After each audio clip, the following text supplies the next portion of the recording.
বিষ্ণু ঈসা ইসলামের কাছে এক সাহাবী এসে বলল, ইয়া রাসূলুল্লাহ আ'তিনি শাইআন, আপনি আমাকে কিছু দান করেন, আমার কিছুই নাই। বিষ্ণু বললেন, তোমার কিছু নাই? সাহাবী বললেন, ইয়া রাসূলুল্লাহ ঘরে আমার শুধু দুইটি জিনিস আছে। কয়টা? চিল্লায় বলেন, কয়টা? এক হচ্ছে একটা জামা, দুই হচ্ছে পানি খাওয়ার একটা জগ। বিষ্ণু বললেন, এই দুইটাই নিয়ে আস। বিশ্বনবীর কথা শুনে ওই সাহাবী ঘর থেকে জামা নিয়ে আসলেন, পানি খাওয়ার জগ নিয়ে আসলেন। বিশ্বনবী সাল্লাল্লাহু আলাইহি ওয়াসাল্লাম ওনার মোবারক হাত দিয়ে এক হাতে জামা ধরে আরেক হাতে পানির জগটা ধরে সাহাবীদের দিকে উদ্দেশ্য করে বললেন, মাইয়াশতারি হাদাইন, এই দুইটা জিনিস কেনার মতো কে কে আছে দেখি? কয়েকজন হাত তুললো। বিশ্বনবী বললেন, কত দিয়ে কিনবা? এক সাহাবী বলে, ইন্নী আশতারিহিমা বিদিরহাম, ও নবী যদিও এগুলো আমার দরকার নাই, কিন্তু আপনি যেহেতু নিলামে ডাক তুলেছেন, ইয়া রাসূলুল্লাহ ইয়া হাবিবাল্লাহ, আপনার সম্মানে আমি 1 দিরহাম দিয়ে দুইটা জিনিস কিনে নেব। 1 দিরহাম, একটা জামা, একটা পানি খাওয়ার জগ, দাম কত? 1 দিরহাম। বিশ্বনবী বললেন, না না, 1 দিরহাম তো অনেক কম হয়ে যায়, মাইয়াজিদু আলা যালিক, এর চেয়ে বেশি দামে কে কিনবা? আরেক সাহাবী হাত তুলে বলতে লাগলো, ইয়া রাসূলুল্লাহ ইয়া হাবিবাল্লাহ ওয়া ইন্নী আশতারিহিমা বিদিরহামাইন, আমি এই জামাটার পানি খাওয়ার জগটা 1 দিরহাম নয় 2 দিরহামের বিনিময়ে কিনতে চাই। বিষ্ণু ঈসা ইসলাম ওই সাহাবাকে দিয়ে দিলেন। দিয়ে 2 দিরহাম নিয়ে যে লোকটা ভিক্ষা করতে এসেছিল তার হাতে 2 দিরহাম দিয়ে বললেন, যাও 1 দিরহাম দিয়ে ঘরে খাবার কিনে দিয়ে আসো, আরেক দিরহাম দিয়ে একটা কুঠার কিনে নিয়ে আসো। শুনতেছেন? কি কিনে নিয়ে আসো? কুঠার দিয়ে কি করে? গাছ কাটে। ওই সাহাবী কুঠার কিনে নিয়ে আসার পরে বিশ্বনবী নিজ হাতে কুঠারের মধ্যে একটা কাঠের হাতল লাগাই দিলেন। আল্লাহু আকবার! হাতল ছাড়া কুঠার ইউজ করা যাবে? বিশ্বনবী নিজ হাতে ওই কুঠারের ভেতরে একটা হাতল লাগাই দিলেন আর বললেন, লা উরিদু আন আরাকা 15 আইয়াম, এই কুঠার নিয়ে জঙ্গলে যাও, গায়ে অনেক শক্তি আছে, কাঠ কাটো, এই কাঠ কেটে বাজারে বিক্রি করো, সামনের 15 দিন যেন আমি আমার চোখের সামনে তোমার না দেখি। বিশ্বনবীর পরামর্শ অনুযায়ী কুঠার নিয়ে ওই সাহাবী জঙ্গলে চলে গেলেন। কাঠ কেটে বাজারে বিক্রি করতে করতে 15 দিন পরে 10 দিরহাম নিয়ে বিশ্বনবীর দরবারে হাজির হয়ে গেলেন। 10 দিরহাম নিয়ে বিশ্বনবীর কাছে হাজির হয়ে গেলেন। সাহাবী এসে বলল, ইয়া রাসূলুল্লাহ এখন আর আমার ভিক্ষা করা লাগে না, আমার গায়ে অনেক শক্তি আল্লাহ দিয়েছে, আই এম ভেরি এনার্জেটিক, আপনার দেয়া বরকতের কুঠার দিয়ে আমি কাঠ কেটে কেটে স্বাবলম্বী হতে শুরু করেছি। সুবহানাল্লাহ পড়েন। আমি এখন 10 দিরহামের মালিক। বিশ্বনবী বললেন, লা আইয়াহতাতিবা আহাদুকুম হুজমাতান আলা যাহরিহি খায়রুম মিন আইয়াসআলা শাইআন ফায়ু'তিয়াহু আও ইয়ামনাহু, যাদের গায়ে শক্তি আছে তারা ভিক্ষা না করে কাঠ কেটে পিঠে সেই বোঝা নিয়ে বাজারে বিক্রি করা অনেক ভালো, কারণ কারো কাছে যদি তুমি হাত পাতো সে দিতেও পারে, নাও দিতে পারে, আর কষ্ট করলে কষ্ট কোনোদিন বৃথা যায় না। চিল্লায় বলেন ঠিক কিনা? বিষ্ণু ঈসা ইসলামের অনুপ্রেরণায় এই সাহাবা অল্প কিছুদিনের ব্যবধানে স্বাবলম্বী হয়ে গেলেন। What is the moral of the story? বিশ্বনবীর এই প্রফেটিক স্টোরি থেকে আমাদের কি শিক্ষা? লেসন নাম্বার 1, বিশ্বনবী চাইলেই ওই 2 দিরহাম দিয়ে বলতে পারতো, যাও খাবার দাবার কিনে ফ্যামিলিতে দিয়ে আসো। সে ওই 2 দিরহাম নিয়ে খাবার দাবার কিনে ফ্যামিলিকে খাইয়ে রাত্রে আবার ভিক্ষায় নামতো। কথা কন, রাত্রে কি করতো? ভিক্ষায় নামতো। বিষ্ণু ঈসা ইসলাম তাকে কাজ করে খাওয়ার জন্য উৎসাহ দিলেন। পাশাপাশি বিষ্ণু ঈসা ইসলাম পার্মানেন্ট সলিউশন দিলেন। এজন্য পার্মানেন্ট সলিউশনের ব্যবস্থা করতে হবে। অনেকে আমরা যাকাত দেই, যাকাতের শাড়ি দেই, যাকাতের লুঙ্গি দেই, আছে না নাই? লক্ষ্মীপুরে এরকম দেয় নাকি? কি দেয়? হ্যাঁ, গাড়ি, গাড়ি দেয়, শাড়ি না। যাকাতের শাড়ি, যাকাতের লুঙ্গি বলতে কোনো কথা ইসলামে নাই। এগুলো খুব কম দামি শাড়ি, যাদেরকে এগুলো দেয়া হয় তাদেরকে অপমান করা হয়, ঠিক কিনা? আল্লাহ বলেছেন, ওয়ালাকাদ কাররামনা বানি আদম, I have dignified the status of the sons of Adam, আমি আদমের সব সন্তানদেরকে সম্মানিত করেছি। সুবহানাল্লাহ পড়েন। আপনাদের চেয়ে সম্মানিত কেউ আছে? মানুষের চেয়ে সম্মানিত গোটা বিশ্বে আর কোনো মাখলুকাত আছে নাই। এজন্য জাকাতের শাড়ি দেয়া যাবে না, জাকাতের লুঙ্গি দেয়া যাবে না। জাকাতের শাড়ি আপনারা দেখছেন, এটারে একবার ধোয়ার পরে দ্বিতীয়বার পরা যায় না। মশারি কি পাতলা, এর চেয়েও পাতলা। এই জন্য জাকাতের শাড়ি, জাকাতের লুঙ্গি বলতে ইসলামে কোনো পরিভাষা নাই। আপনাকে স্বাবলম্বী করে দেওয়ার চেষ্টা করতে হবে। যারা লক্ষ্মীপুর জেলায় বিজনেস ম্যাগনেট আছেন, তারা একসাথে হয়ে একটা স্ট্রং জাকাত ম্যানেজমেন্ট প্ল্যাটফর্ম করতে পারেন, যেখান থেকে আপনারা বিভিন্ন থানায়, বিভিন্ন গ্রামে বাছাই করে করে কিছু ভাইদেরকে জাকাত দিতে পারেন স্বাবলম্বী করার উদ্দেশ্যে। যেই ফ্যামিলিকে আছে, কি নাম এটার, পল্লী উন্নয়ন ক্লাব, মাশাআল্লাহ, জাকাত ফান্ড দিয়ে বিদেশে লোক পাঠায়। এর চেয়ে সুন্দর পদ্ধতিতে জাকাত বিতরণ আর হতে পারে? যেই লোকটাকে, যেই ছেলেটাকে বিদেশে পাঠানো হয়েছে, ওই ফ্যামিলিটা আর কোনোদিন জাকাতের শাড়ি নেওয়ার জন্য লাইনে দাঁড়াবে?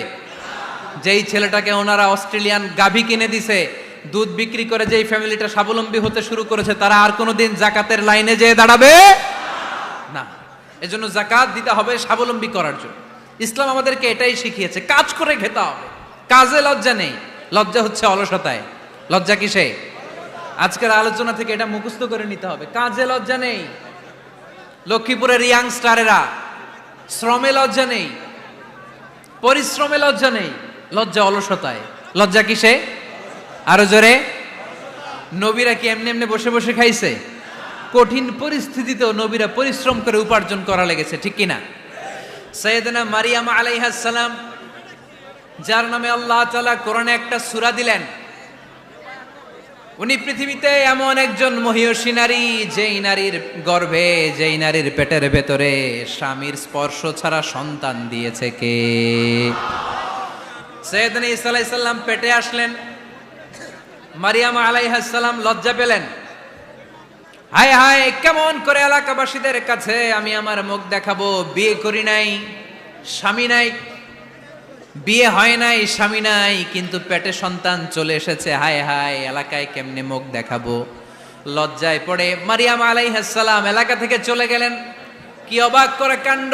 বাচ্চা ভূমিষ্ঠ হওয়ার জন্য, বড় হওয়ার জন্য 6 মাস 7 মাস লাগে নাই, পেটে বাচ্চা আসার সাথে সাথে বাচ্চাটারে বড় করে দিয়েছে কে? সাইয়েদাতুনা মারিয়াম আলাইহিস সালাম এবার বসে পড়লেন, বুঝতে আরম্ভ করলেন প্রেগন্যান্সির পেইন উঠেছে। হঠাৎ করে পেট থেকে বাচ্চা ভূমিষ্ঠ হয়ে যাওয়ার পরে উনি কাঁপতে আরম্ভ করলেন। ক্ষুধার চোটে খাবার কিছু নাই, সামনে ঝর্ণা, উপরে একটা খেজুর গাছ। সাইয়েদনা ঈসা আলাইহিস সালামকে কোলে নিয়ে মারিয়াম আলাইহিস সালাম মনে মনে ভাবে, হায় রে, কেউ যদি একটু খেজুর পেড়ে দিত, এই ক্ষুধার মুহূর্তে আমি খেজুর খেয়ে পেটের ক্ষুধা নিবারণ করতাম। রব্বুল আলামিন মারিয়ামকে উদ্দেশ্য করে আয়াত নাজিল করে দিলেন, ওয়া হুজ্জি ইলাইকি বিজিযিন নাখলাতি তুসাকিত আলাইকি রতবান জানিয়া। কোরআন সাক্ষী, হুজ্জি ইলাইকি বিজিযিন নাখলা, এর মানে হচ্ছে মারিয়াম, কেউ পেড়ে দিবে না, একটু কষ্ট করে হাতটা উঁচু করে খেজুরের ডালা ধরে ঝাঁকুনি মারো, টসটসে কাঁচা পাকা খেজুর নিচের দিকে পড়বে, তারপর তুমি তুলে খাবে। সুবহানাল্লাহ পড়েন। আল্লাহ চাইলে অটোমেটিক্যালি কারামাত হিসেবে খেজুরগুলো নিচে ফেলতে পারতেন না? কথা কন, খেজুরগুলো অটোমেটিক্যালি নিচের দিকে পড়ছে? পড়ে নাই। আল্লাহ শিক্ষা দিয়েছে, যেই পরিস্থিতিতে থাকো না কেন, তোমাকে শ্রম ব্যয় করে, কষ্ট করে তোমার উপার্জন করতে হবে, রিজিকের বন্দোবস্ত করতে হবে। চিল্লায় বলেন ঠিক কিনা? ইসলাম আমাদেরকে এটাই শিখিয়েছে, কাজে লজ্জা নাই।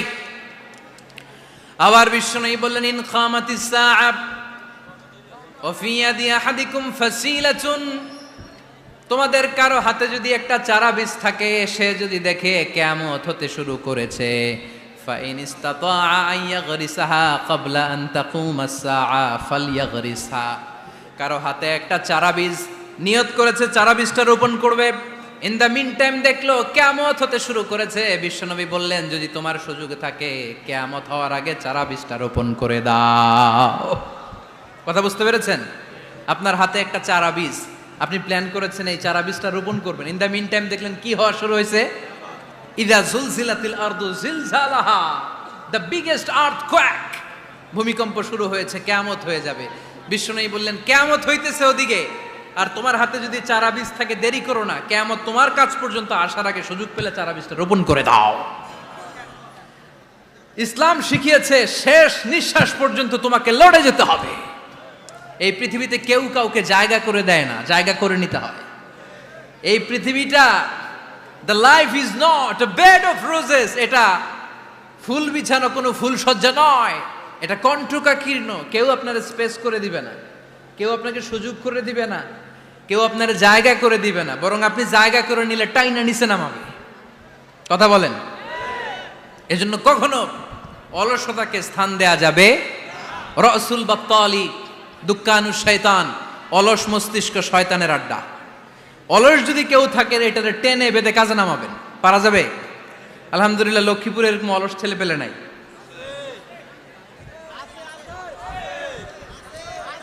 আছে? আমরা আজকে অলসতাকে নো বলে যাবো এই মাহফিল থেকে। অলসতাকে আমরা কি বলবো? আওয়াজ করে বলতে হবে। অলসতাকে কি বলবো আমরা? মুমিনের জীবনে কোনো অলসতা নাই। অলস হয় মুনাফিকরা। অলস হয় কারা? চিল্লায় বলতে হবে। মুমিনরা অলস হয়? অলস হয় কারা? এজন্য কোরআনে আল্লাহ একথাও বলে দিলেন, ওয়াইদা কামু ইলাস সালাতি কামু কুসালা ইউরাউনান নাসা ওয়ালা ইয়াযকুরুনাল্লাহা ইল্লা কালিলা। সুবহানাল্লাহ পড়েন। মুনাফিকরা যখন মানুষকে দেখানোর জন্য নামাজে যায়, ওই নামাজে তাদের ইখলাস নাই, ওই নামাজের ভেতরে তাদের কোনো খুশু খুদু নাই, ওই নামাজের ভেতরে আছে শুধু অলসতা। ওই নামাজে কি আছে? কিন্তু আমরা যখন নামাজে যাই আমাদের অলসতা আছে? আমরা নামাজ পড়লে আমাদের হৃদয়টারে সজীব করে দেয় কে? আমরা উযু করলে আমাদের মনটাকে চাঙ্গা করে দেয় কে? আমরা মসজিদে ঢুকলে হৃদয়টাকে প্রাণবন্ত করে দেয় কে? মুমিন তো নামাজে গেলে চাঙ্গা হয়, মুমিন ওযু করলে চাঙ্গা হয়। বিষ্ণু ঈসা ইসলাম বললেন, ইয়াকিদু শাইতানু আলা কাফিয়াতি রাসি আহাদিকুম ইদা নাম। খেয়াল করে শুনবেন লক্ষ্মীপুরের ভাইয়েরা, চমৎকার একটা হাদিস। আমরা যখন ঘুমোতে যাই, শয়তান আমাদের প্রত্যেকের মাথার পিছনে 3টা অলসতার গিট মারে। কয়টা? আওয়াজ করে বলেন। 3টা অলসতার গিট মারে। ইয়াকিদু শাইতানু আলা কাফিয়াতি রাসি আহাদিকুম সালাসা উকাদ। 3টা গিট মারে যখন আমরা ঘুমোতে যাই। অলসতার 3টা গিট মেরে আমাদের কানের সামনে এসে ফিসফিস করে মন্ত্র পড়তে থাকে, আলাইসা লাইলুন তাওয়িলুন ফারকুদ, আলাইসা লাইলুন তাওয়িলুন ফারকুদ। বিশাল লম্বা রাত, ঘুমাও। অনেক সময় আছে, ঘুমাও। রাত 5টা বেজে যাচ্ছে, তাহাজ্জুদের সময় শেষ হয়ে যাচ্ছে, তখনও শয়তান বলে রাত অনেক লম্বা, ঘুমাও। ফজরের সময় পার হয়ে যাচ্ছে, সূর্য উঠে যাচ্ছে, শয়তান বলে আলাইসা লাইলুন তাওয়িলুন ফারকুদ, এখনো অনেক সময় আছে, লম্বা লম্বা লম্বা চৌড়া রাত পড়ে আছে, তুমি ঘুমাও। বিশ্বনবী বললেন, ফাইনিস্তাইকাযা ওয়া যাকারাল্লাহ ইনহাল্লাত উকদা। আমার উম্মতের কেউ যখন ঘুম থেকে জেগে ঘুম থেকে ওঠার দোয়া পড়া শুরু করে দেয়, অলসতার প্রথম গিটটা সাথে সাথে খুলে দেয় কে? আপনি ঘুম থেকে উঠেই যখন ঘুম থেকে ওঠার দোয়া পড়বেন, আপনার অলসতার প্রথম গিট খুলে দেয় কে? ঘুম থেকে ওঠার দোয়াটা কি? আলহামদুলিল্লাহিল্লাযী আহইয়ানা বা'দামা আমাতানা ওয়া ইলাইহিন নুশুর। প্রশংসা সে আল্লাহ, যে আল্লাহ আমাদেরকে লম্বা একটা ঘুম শেষে, মৃত্যু শেষে আমাদেরকে ঘুম থেকে উঠালেন।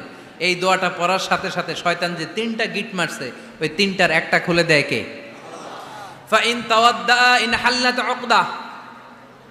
ঘুম থেকে জেগে ঘুমের দোয়া পড়ার পরে যখন কেউ ওযু করে ফেলে, অলসতার দ্বিতীয় গিটটাও খুলে দেয় কে?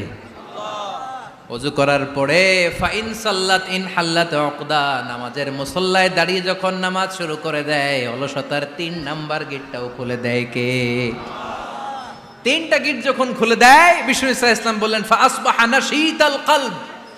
নাশীত, তখন মুমিন বান্দা সজীব হয়ে ওঠে, প্রাণবন্ত হয়ে ওঠে, উচ্ছ্বসিত হয়ে ওঠে। ওয়া ইল্লা খাবিসান নাফসি কাসলান। আর যদি ঘুমিয়ে থাকে, 3টা গিট তার মাথার পেছনে শয়তানের অলসতার লেগে থাকে, তাহলে তার দিনটা শুরু হয় অলসতা দিয়ে, আর সে হয় অলসতার রাজা। চিল্লায় এখন ঠিক কিনা? এজন্য আমরা কি অলস হতে চাই না কর্মঠ হতে চাই? কোন নবীরা কি অলস ছিলেন? পৃথিবীতে কোন নবী অলস ছিলেন? সব নবী কর্মঠ ছিলেন। বিষ্ণু ঈসা ইসলাম বললেন, মা বাআসাল্লাহু নাবিয়্যান ইল্লা রাআল গানাম, এই পৃথিবীতে এমন কোন নবী নাই যেই নবী বকরি চড়ায় নাই। কি চড়ায় নাই? বকরিরে আপনারা লক্ষ্মীপুরের ভাষায় কি বলেন? কি বলেন? ছাগল। তো পৃথিবীতে এমন কোন নবী নাই যেই নবী কি চড়ায় নাই? ছাগল চড়ায় নাই। সাহাবারা বললেন, ইয়া রাসূলুল্লাহ আনতা কাযালিক, আপনিও ছাগল চড়াইছেন? বিশ্বনবী সাল্লাল্লাহু আলাইহি ওয়াসাল্লাম বললেন, না, আমিও ছাগল চড়িয়েছি। ওয়া ইন্নী আরআহা আলা কারারাইতি আহলি মক্কা, আমি তো মক্কাবাসীদের অল্প কিছু পয়সার বিনিময়ে তাদের ছাগলগুলোকে চড়িয়ে দিতাম। সুবহানাল্লাহ পড়বেন না? বিষ্ণু ঈসা ইসলাম ছাগল চড়াতেন। ছাগল চড়ানো সহজ কাজ না কঠিন কাজ? কেন কঠিন এটা? হ্যাঁ, টেরা, খুঁটি মারে। হ্যাঁ, তো ছাগল যারা পালে তারা জানে ছাগল পালা কত কষ্ট। ওরে ডানে টান দিলেও কই যায়, রশি ধরে বায়ে টান দিলে কই যায়, সামনে টানলে কই যায়, পিছনে টানলে কই যায়। সারা সপ্তাহ আপনি সময় পান না এটারে গোসল করাবেন। ভাবলেন আজকে জুমার দিন আমিও গোসল করি, এটারও গোসল করাই। এটারে আপনি পুকুর ঘাটে নিবেন, টান দিছেন, ওর বাপের কিরা ও 1 ইঞ্চিও সামনে যাবে না। ঠিক কি না? এই টেরা প্রাণী আল্লাহর কি মহিমা। আল্লাহ তাআলা পৃথিবীর সবচেয়ে শ্রেষ্ঠতম মানুষদেরকে ছাগল চড়িয়ে ছেড়েছেন। ঠিক কি না? মা বাআসাল্লাহু নাবিয়্যান ইল্লা রাআল গানাম, এই পৃথিবীতে এমন কোন নবী ছিল না যে নবীরা ছাগল চড়ায় নাই। আল্লাহ বুঝাতে চাইলেন ছাগল চড়ানো অনেক কষ্টের কাজ, অনেক ধৈর্যের প্রয়োজন। এখন নবীরা তোমরা ছাগল চড়াও, কিছুদিন পর ছাগলের চেয়েও টেরা জাতি মানুষ চড়াইতে হবে। মানুষের মধ্যেও টেরা আছে না নাই? ভালো বললে ভালোটা বুঝে না, ডানে যেতে গেলে বায়ে যায়, বায়ে যেতে বললে ডাইনে যায়, এরকম আছে না নাই? সম্মানিত ভাইয়েরা, সমস্ত আম্বিয়া আলাইহিমুস সালাম ওনারা কর্মঠ ছিলেন। সাইয়েদনা আদম আলাইহিস সালাম নিজ হাতে চারা গাছ রোপণ করে চাষাবাদের কাজ করেছেন। সুবহানাল্লাহ পড়েন। সাইয়েদনা ইব্রাহিম আলাইহিস সালাম চাষাবাদের কাজ করেছেন। সাইয়েদনা দাউদ আলাইহিস সালাম নিজ হাতে যুদ্ধের জন্য যে পোশাক পরতে হয়, যেটা পরলে গায়ের মধ্যে ছুরি মারলেও ঢুকে না, ওই শিরস্ত্রাণ বানিয়েছেন, নিজ হাতে তলোয়ার বানিয়েছেন। সুবহানাল্লাহ পড়েন। সাইয়েদনা মূসা আলাইহিস সালাম ছাগল চড়িয়েছেন। সাইয়েদনা মূসা আলাইহিস সালামের মেজাজ নরম না গরম? নবীদের মধ্যে সবচেয়ে বেশি মেজাজওয়ালা নবী ছিলেন মূসা আলাইহিস সালাম। উনিও 8 থেকে 10 বছর সাইয়েদনা শুআয়ব আলাইহিস সালামের এরিয়াতে ছাগল চড়িয়েছেন। চিল্লায় বলেন সুবহানাল্লাহ। এজন্য নবীরা যেহেতু কাজ করেছেন, কর্মঠ ছিলেন, আমরাও কর্মঠ হব। ঠিক কি না? সাহাবারাও কর্মঠ ছিলেন, বিশ্বনবীর সাহাবারাও ব্যবসা করতেন। সাইয়েদনা আবু বকরের বিশাল ব্যবসা প্রতিষ্ঠান ছিল। সুবহানাল্লাহ পড়ে। আপনারা হজ উমরা করেছেন কে কে দেখি? করছেন? মাশাআল্লাহ। যারা করে নাই আল্লাহ তাদেরকেও আল্লাহর ঘর জিয়ারতের তুমি নসিব করো। আমিন। বিশ্বনবীর মাকবারার সামনে দাঁড়িয়ে আমরা যেন সালাম পেশ করতে পারি, তুমি নসিব করো। আমিন। বাইতুল্লাহ শরীফে এবং মসজিদ নববীতে আমরা যেন সালাত আদায় করতে পারে, আল্লাহ তুমি নসিব করো। সাইয়েদনা আবু বকর রাদিয়াল্লাহু তাআলা আনহুর ব্যবসা প্রতিষ্ঠান ছিল মক্কার কাবা ঘরের পাশেই। উনার ব্যবসা প্রতিষ্ঠানগুলো যেখানে ছিল ঠিক ওইখানেই সৌদি সরকার এখন শপিং মল বানিয়ে দিয়েছে, মাতজার আবু বকর। মক্কা শহরের যেখানে বহিরাগতরা এসে ওখানে ছাগল, ওখানে ঘোড়া, উট এগুলো রাখতো, আস্তাবল রাখতো, ঘোড়া আর উট যেখানে রাখা হতো ঠিক ওই জায়গায় সৌদি সরকার ওটার পার্কিং লট বানায় দিচ্ছে। মানে যেখানে আগে সাহাবাদের ব্যবসার জায়গা, ওইখানে বর্তমানে শপিং মল। যেখানে আগের সময়কাল সাহাবারা উট আর ঘোড়া রেখে বাঁধতো, ওইখানে এখন গাড়ি ঘোড়া রাখার ব্যবস্থা করা হয়েছে। সাইয়েদনা আবু বকর অনেক বড় ব্যবসায়ী ছিলেন। ওনার নিজ টাকা দিয়ে হাবাসা থেকে আসা সাইয়েদনা বেলালকে তিনি 20,000 স্বর্ণ মুদ্রা দিয়ে উমাইয়া ইবনে খালাফের কবল থেকে তিনি মুক্ত করেছেন। সাইয়েদনা উসমান যুন্নুরাইন বড় ব্যবসায়ী ছিলেন। নিজের টাকা দিয়ে মদিনার মুসলমানেরা পানি খেতে পারে না, বিইরে রুমা নামে একটা কুয়া ছিল, এই কুয়ার মালিক ছিল ইহুদি। মুসলমানেরা পানি খেতে গেলে এসে বকা দিত, পানি খেতে দিত না। বিশ্বনবী বললেন, আমার সাহাবীদের মধ্যে এমন কি কেউ নাই নিজের অর্থায়নে বিইরে রুমা কিনে মুসলমানদেরকে দিয়ে দিবে? সাইয়েদনা উসমান যুন্নুরাইন বলল, ইয়া রাসূলুল্লাহ, আপনার খেদমতে আমি হাজির। মুহূর্তের মধ্যে সাইয়েদনা উসমান যুন্নুরাইন নিজের অর্থায়নে বিইরে রুমাটা কিনে মুসলমানদের জন্য সদকা করে দিয়েছে। তো ব্যবসা না করলে, কর্মঠ না হলে, উপার্জন না হলে সদকা করা যাবে? চিল্লায় বলেন করা যাবে? সুনানে তিরমিজির বর্ণনা, বিষ্ণু ঈসা ইসলাম মক্কা থেকে যত সাহাবারা হিজরত করে মদিনায় এসেছে, মদিনাতে কোনো না কোনো সাহাবার সাথে বিশ্বনবী ভ্রাতৃত্বের বন্ধনে আবদ্ধ করে দিয়েছে। সুবহানাল্লাহ পড়েন। এজন্য মক্কা থেকে যারা এসেছে এদেরকে বলে মুহাজির, এদেরকে কি বলে? আর মদিনায় যারা ছিল এদেরকে বলে আনসার, এদেরকে কি বলে? আওয়াজ করে উত্তর দিবেন। মক্কা থেকে যারা এসেছে তাদের নাম মুহাজির, আর যারা মদিনার সাহাবী তাদের নাম আনসার। আজকে এই মাহফিলে লক্ষ্মীপুর এর বাইরে থেকে কারা কারা আসছেন দেখি?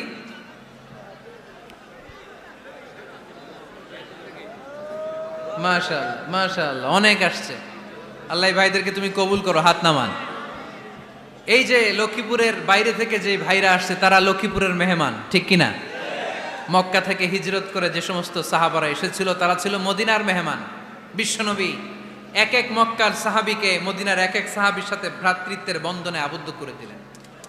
আব্দুর রহমান ইবনে আউফ রাদিয়াল্লাহু তাআলা আনহু, ওনার সাথে ভ্রাতৃত্বের বন্ধনে যে সাহাবীকে বিশ্বনবী আবদ্ধ করে দিলেন ওনার নাম হচ্ছে সাদ ইবনে রাবিয়া। কি নাম? মদিনার অনেক বড় ব্যবসায়ী। বিশ্বনবী বললেন, ও আব্দুর রহমান ইবনে আউফ, সম্পদ ছেড়ে দিয়ে, পরিবার ছেড়ে দিয়ে, স্থাবর অস্থাবর সব ছেড়ে দিয়ে আল্লাহ রাসূলের ভালোবাসায় মক্কা থেকে মদিনায় এসেছো। মদিনায় তোমার চিন্তা নাই, সাদ ইবনুর রবিকে আমি তোমার ভাই বানিয়ে দিলাম। সাদ ইবনুর রবি তোমার আপন ভাইয়ের মতো। সাদ ইবনে রবি বলল, আব্দুর রহমান, জীবনে তোমারে কোনোদিন দেখি নাই, তোমারে আমি চিনি না, তোমার নাম শুনি নাই, কিন্তু বিশ্বনবীতে তোমার দায়িত্ব আমাকে দিয়েছে। আমার চেয়ে বড় ধনী এই মদিনার মধ্যে দ্বিতীয় কেউ নাই। আজ থেকে তুমি আমার ভাই, আজ থেকে তুমি আমার কি? আল্লাহ আমাকে যত সম্পত্তি দান করেছে তার অর্ধেক সম্পত্তি আমি তোমার নামে দিয়ে দিলাম। ও আব্দুর রহমান ইবনে আউফ, শুধু তাই নয়, রব্বুল আলামিন আমাকে দুইজন স্ত্রী দিয়েছে। কয়জন? তুমি দেখো আমার কোন স্ত্রীকে তোমার বেশি ভালো লাগে, যার নাম তুমি বলবে সাথে সাথে আমি তারে তালাক দিয়ে দিব। তার ইদ্যত পালন শেষে তুমি তাকে বিয়ে করে তোমার সাথে নিয়ে যাবা। সুবহানাল্লাহ পড়েন। কারণ বিশ্বনবী তোমার দায়িত্ব আমার কাছে দিয়েছে, তুমি আমার ভাই, আমি মদিনার সবচেয়ে বড় ধনী, আমার অর্ধেক সম্পদ আমি তোমারে দিয়ে দিব, আমার দুই স্ত্রীর এক স্ত্রীকে তোমারে দিয়ে দিব। সাইয়েদনা আব্দুর রহমান ইবনে আউফ এই কথা শুনে অবাক হলেন। অবাক হয়ে উনিও এক অবাক কথা বললেন। উনি বললেন, লা হাজাতা লি ফি ইয়া আখি, ও আমার প্রাণের ভাই, তোমার কথা শুনে আমার হৃদয়টা ভরে গিয়েছে, কিন্তু তোমার সম্পদেরও দরকার আমার নাই, তোমার স্ত্রীরও দরকার আমার নাই। বারাকাল্লাহু ফি মালিক ওয়া লি আহলিক, আল্লাহ তোমার মালেও বরকত দেখ, তোমার সম্পদেও বরকত দেখ। তুমি শুধু একটু কষ্ট করবা। কি কষ্ট? দুল্লানি আলা সুক, show me the way to the market. তুমি মদিনায় কোনো মার্কেট আছে কিনা, শপিং মল আছে কিনা, ব্যবসা প্রতিষ্ঠান আছে কিনা আমারে দেখায় দাও। সুবহানাল্লাহ পড়ে। আমরা হইলে কি করতাম? লক্ষ্মীপুরে যারা আসছে এদের একজনের যদি বলা হয়, ভাই আপনি এখন থেকে লক্ষ্মীপুরের ভাই, আমার অর্ধেক সম্পদ আপনারা দিয়ে দেব, কি করবে? পায়ের উপর পা তুলে খাবে আর বলবে, কি আনন্দ আকাশে বাতাসে, ঠিক কিনা? এরপর যদি বলি, ভাই আমার দুই বউ, যেটারে সুন্দর লাগে বলেন তালাক দিয়ে দেই, নিয়ে যান, কি বলবে? কি আনন্দ আকাশে বাতাস। আল্লাহ রাসূলের সাহাবী আব্দুর রহমান ইবনে আউফ বললেন, লা হাজাতা লি ফি, আমার দরকার নাই। দুল্লানি আলা সুক, just show me the way to market. এখানে মার্কেট কই আছে দেখায় দাও। অবাক হয়ে গেলেন সাদ বিন রবি, বললেন, ও আব্দুর রহমান ইবনে আউফ, ঠিক আছে, তুমি যদি নিতে না চাও তোমারে আমি জোর জবরদস্তি করব না। শুনে রাখো, মদিনাতে ইহুদিদের কয়নুকার একটা বাজার আছে। এই কথা বলার সাথে সাথে আব্দুর রহমান ইবনে আউফ চলে গেলেন। এর পরের দিন অল্প কিছু পনির আর ঘি দিয়ে ব্যবসা শুরু করলেন।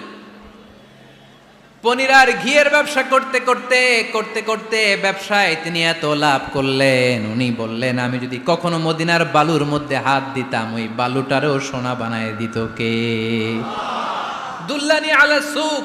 লক্ষ্মীপুরের কর্মঠ যুবক ভাইয়েরা, এ আব্দুর রহমান ইবনে আউফ আমাদের প্রেরণা।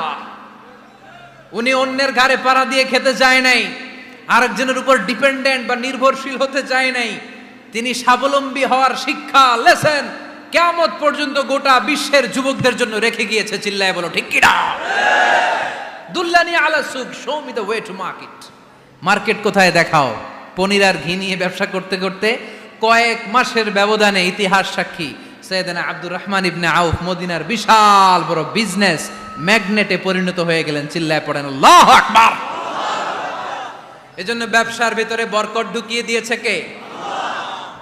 বিষ্ণুই বললেন আত-তাজিরা সাদুকাল আমিন মা'আন নাবিয়্যিন ওয়াস সিদ্দীকিন ওয়াশ শুহাদা'i ওয়াস সালিহিন।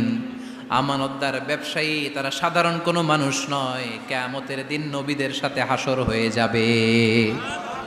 আপনারা যারা ব্যবসা করেন, এটা সাধারণ বিষয় নয়। বিষ্ণু ইসলাম নিজেও ব্যবসায়ী ছিলেন। ওনার জীবনের প্রথমে তিনি খাদিজা রাদিয়াল্লাহু তাআলা আনহার ব্যবসার স্টাফ হয়ে কাজ শুরু করেছেন, এরপর নিজে ব্যবসা শুরু করেছেন। এরপরে খাদিজাতুল কুবরা রাদিয়াল্লাহু তাআলা আনহা সব সম্পত্তি বিয়ের পরে বিশ্বনবীর পায়ের সামনে ঢেলে দিয়েছেন। বললেন, ইয়া রাসূলুল্লাহ, এই সম্পদ আমি আপনাকে দিয়ে দিলাম, আপনি ইচ্ছামতো দিনের প্রয়োজনে খরচ করেন। সুবহানাল্লাহ পড়েন।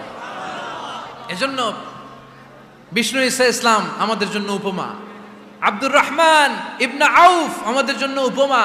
যারা ব্যবসা করেন তারা বিষ্ণু ইসলামের সুন্নাহ পালন করছেন। আত-তাজির আস-সাদুক আল আমিন। বিষ্ণুই বললেন, সত্যবাদী আমানতদার ব্যবসায়ী, যে ব্যবসা করতে যে মিথ্যা কথা বলে না। অনেক ব্যবসায়ীরা আছে পণ্য চালানোর জন্য মিথ্যা কথা বলে আর কসম কাটে, আছে না নাই? আহা, এমনটা করা যাবে?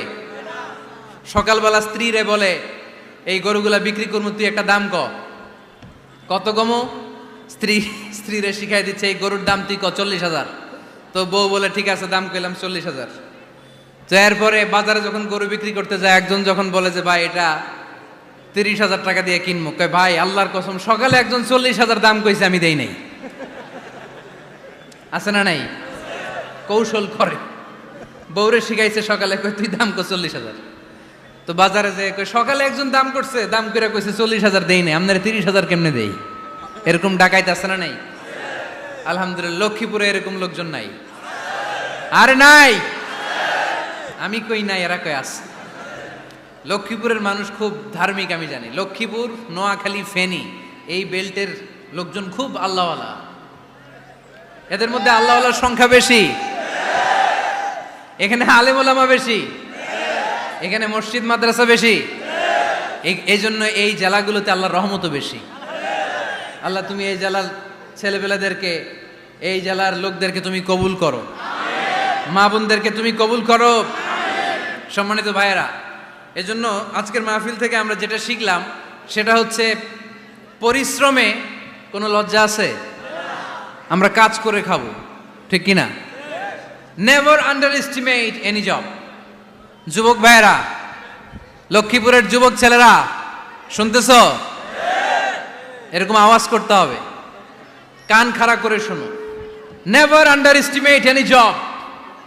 কোনো চাকরিকে ছোট করে দেখা যাবে, whether it's small or big, you don't care. এটার কেয়ার করা যাবে না। ছোট্ট চাকরি পাইলেই ঢুকে যাবা, বড় অফার আসলে পরে ঢুকবা। এটা ছোট কাজ, এটা হোটেলের ওয়েটার, এটা ছোট্ট স্টাফ, এটা কেরানি না। কাজ কাজই, কাজের মধ্যে কোনো ছোট বড় নাই। খেটে খাওয়া মানুষকে বিশ্বনবী অনেক সম্মান করতেন।